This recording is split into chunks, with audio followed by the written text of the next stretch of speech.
Bonjour à toutes et à tous, j'espère que vous allez bien. On se retrouve pour une courte vidéo aujourd'hui pour vous parler des blessures de l'âme, les fameuses blessures de l'âme qui sont au nombre de 5 selon le livre de Lise Bourbeau, mais sur lesquelles beaucoup s'accordent à dire qu'il y en a beaucoup plus. Alors, je m'étais fait la réflexion et j'avais envie de partager ça avec vous sur le fait comment une blessure de l'âme peut-elle exister, sachant que l'âme est amour. Et amour est le plein et la totalité, l'âme est le tout et l'unicité.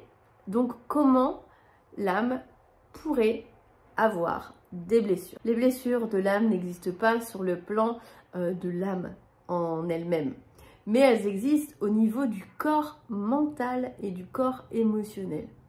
Donc par exemple ici, vous avez le corps de Cassandre. Et dans le corps de Cassandre, il y a eu des histoires, il y a eu un passé, il y a eu aussi une famille avant, avec son transgénérationnel. Et en fait, tout ça, oui, c'est engrammé dans le corps mental et dans le corps émotionnel de Cassandre. Mais ce n'est absolument pas au niveau de l'âme, l'âme qui est à l'intérieur. L'âme ne peut pas avoir de blessures. Elle vient vivre des expériences. Et les blessures font partie de l'expérience que l'âme vit. Donc si l'âme vit des expériences, que ça soit l'amour, que ça soit la haine, que ça soit la colère, que ça soit la tristesse, que ça soit la joie ou toute autre chose, comment pourrait-elle avoir au sein d'elle-même, alors qu'elle est elle-même non palpable, comment elle pourrait avoir des blessures? Que ce soit la blessure de trahison, d'abandon, je ne sais quoi, on s'en fout. C'est pas le sujet sur quelles sont les meilleures blessures de l'âme, mais c'est tout ça pour dire qu'en fait, ça n'existe pas. Et c'est à ça que je voudrais en venir. Donc ça existe sur un certain plan, donc sur le plan émotionnel, sur le plan mental, et encore quand je dis ça existe dans le sens parce que c'est vécu par l'expérience. Mais en soi, ça n'existe pas concrètement. On ne peut pas toucher une blessure d'abandon, on ne peut pas toucher une blessure de trahison, on ne peut pas toucher une blessure d'humiliation. Ce ne sont que des expériences qu'on a vécues et qu'on a rattachées à ces blessures. Parce qu'il y a un livre et parce qu'on n'arrête pas de nous bassiner avec les blessures de l'âme. Et c'est ce qui fait qu'après, il y a des personnes qui vont dire « j'ai une blessure d'abandon ». Je souffre de la blessure d'humiliation. Je souffre de la blessure de trahison parce qu'un tel m'a fait ça. Mais en fait, un tel n'a pas fait ça. N'a pas fait, si on remonte le fil, c'est pas un tel qui a créé la blessure de trahison illusoire dans ce qui a été vécu. C'est la situation qui a été vécue telle qu'elle est et il y a eu sujet à interprétation. Donc un film mental qui est arrivé derrière. Et si je vous parle de ça, c'est parce qu'en fait, dans les demandes d'accompagnement que j'ai, il y a énormément de personnes qui sont malheureuses, qui sont dans des états de souffrance émotionnelle extrême, parce que du coup, il y a beaucoup d'histoires qui sont racontées. Et en fait, ça fait référence à ma vidéo précédente sur l'ego, la source de notre enfermement mental. En fait, c'est toutes les histoires qu'on se raconte qui font que la souffrance illusoire toujours se manifeste et se crée. Et quand je dis se manifeste, elle ne se manifeste pas en tant que telle dans la matière, mais par contre on se la crée et du coup on la vit. D'accord? Une souffrance, elle se pareil, elle ne se touche pas. Si on dit je souffre, j'ai mal au cœur, oui, mais le cœur en lui-même, si on va chez un cardiologue, c'est très terre à terre, mais si on va chez un cardiologue, tout va bien. Le cœur ne souffre pas, il n'y a pas une fêlure. J'ai le cœur brisé, par exemple, cette expression, j'ai le cœur brisé. Bah, en soi, le cœur, il n'est pas brisé, mais on a la sensation. Et en fait, comme j'expliquais dans ma vidéo précédente, avant notre premier souffle, à la fin, où on rend notre dernier souffle, il y a l'histoire. Comme par ici, l'histoire de Cassandre. L'histoire de la vie de Cassandre, elle est là-dedans. Sauf que l'âme qui est venue vivre l'histoire de Cassandre, et c'est pas l'âme de Cassandre, c'est l'âme qui est venue vivre l'histoire de Cassandre. Elle était là, elle est toujours là, et elle est là après. Donc, qu'est-ce qui fait qu'on se dise mon âme a une blessure, faut que je la guérisse. Ben non, c'est pas l'âme qui a une blessure, c'est l'expérience qui est vécue et qui est interprétée en tant que blessure. Donc au final, tout ça, ça me pose question et c'est à ça aussi que je voudrais vous inviter à méditer dessus. C'est au final ce qui est proposé dans la spiritualité d'aujourd'hui, avec tout ce qui est psycho-émotionnel, tout ce qui est rattaché aux blessures, au transgénérationnel, les constellations familiales par exemple, ou toute autre chose qui fait qu'il y a besoin d'aller guérir quelque chose dans l'histoire. Est-ce que ça a vraiment un intérêt? Et ça en a un. Mais l'intérêt premier, qui est la quête de guérir quelque chose qui n'existe pas, est une quête sans fin. Par contre, ça a du sens, et c'est pour ça que ça existe et que c'est permis, on va dire, sur le plan de la forme, sur le plan matière, pour qu'on le vive. C'est qu'en fait, à force de cheminer, de vouloir aller guérir là, de vouloir aller guérir ici, de vouloir guérir ceci, de se dire « Ah oui, mais moi je suis le mouton noir de ma famille, c'est moi qui dois nettoyer tout le transgénérationnel, je suis l'élu », on se rend compte que ça ne tient pas. Le fait d'aller guérir le transgénérationnel dans des constellations familiales ou autres, sur le coup, ça peut donner un semblant de guérison, mais on n'est pas plus, les personnes, elles ne sont pas plus heureuses pour autant, pas plus alignées avec elles-mêmes plus autant. Elles sont toujours dans l'espace mental de l'histoire. Ah oui, mais moi, si je vais mieux, c'est parce que du coup, j'ai fait ça. T'as fait quoi? Bah, j'ai participé à une retraite, ou j'ai participé à une constellation familiale, ou j'ai fait ceci, j'ai fait la quête de vouloir guérir, de vouloir aller mieux. Et il y a un moment donné, on se rend compte que, malgré tout ça, il y a toujours un truc ici qui n'est pas aligné dedans. Et soit on s'en va dans une autre quête, soit on s'arrête. Et on commence à porter le regard à l'intérieur. Et arrêter de vouloir guérir autre chose. Du transgénérationnel, la blessure par rapport à papa, la blessure par rapport à maman, la blessure par rapport au chéri, et ainsi de suite. Parce qu'avec toutes les personnes qu'on a rencontrées au cours de notre vie, ça s'arrête jamais en fait. Donc si c'est toujours la faute de quelqu'un que là aujourd'hui, maintenant, je me sens pas bien, ben, on n'en finit plus. Et tout ça, ça fait partie de l'histoire. Donc oui, les blessures de l'âme existent, entre guillemets, mais elles n'existent pas vraiment.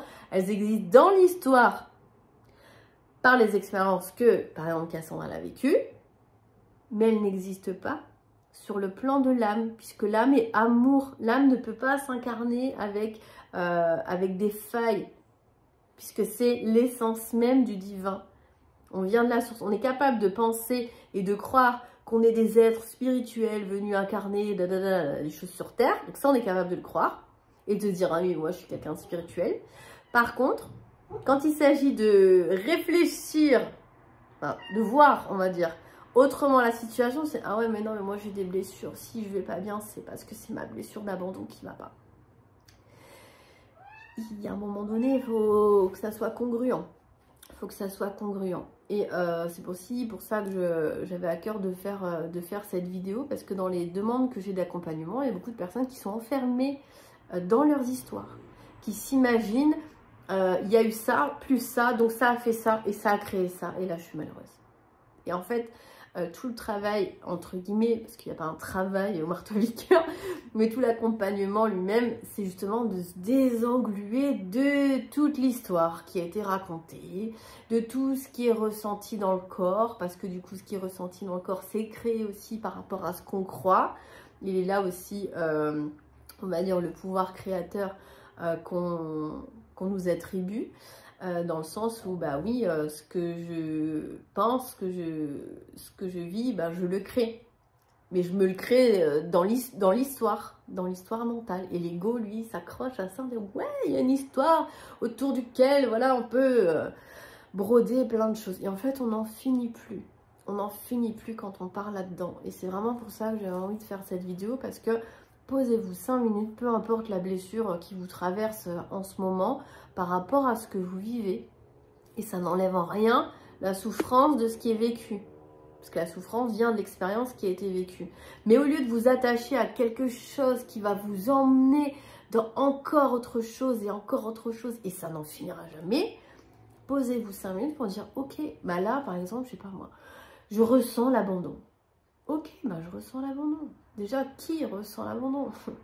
Est-ce que c'est le corps ou est-ce que c'est le film? Parce que le corps en lui-même, il continue de digérer, continue de marcher, continue de fonctionner tout seul sans qu'on lui demande. Hein. Donc c'est ce que je ressens dans le corps. Ok, bah qu'est-ce que c'est? Comment c'est? Est-ce que je peux le toucher? D'où ça vient? Ça ressemble à quoi? Et d'aller voir un petit peu, je prends le bout de bois ici, un peu comme si on regardait un objet et de se dire, ok, bah là il y a quoi? Ok, comme sensation, et d'aller voir ce qui se passe. Mais comme c'est à l'intérieur, bah, en fait il y a un moment donné, on va voir, ça va devenir de plus en plus, de plus en plus, de plus en plus, de plus en plus petit. Et jusqu'à temps que ça disparaisse tout seul.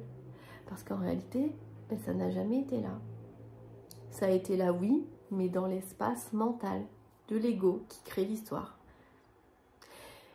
Et donc tout ça fait poser question aussi sur tout ce qui est proposé dans la spiritualité d'aujourd'hui, en donnant des solutions à quelque chose. En disant, ben voilà, c'est par là qu'il faut passer pour aller là. Ou non, c'est par ici qu'il faut passer pour aller là-bas. Puis si tu passes par là, c'est sûr que tu vas régler ton problème. Et en fait, on se rend compte que le problème, il n'est jamais réglé.